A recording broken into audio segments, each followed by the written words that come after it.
李总，这是第4季度的面试简历。先把30岁以上的刷掉。是。这还有一个29的。张明志，大早上的你在这晃什么呢？跟个屎壳郎一样。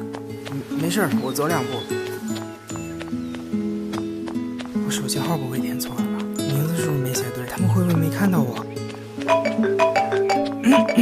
喂，你好。您好，是张斌志先生吗？我是。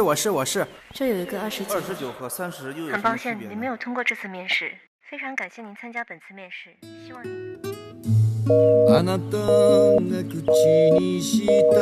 我面试又失败了，是不是我太菜了、太老了、太弱了？宝子，只要你不吐，我写稿子一直养你啊。还不要。其實張斌志想換軍反駁佢，話佢一啲都唔老，甚至再讚下佢。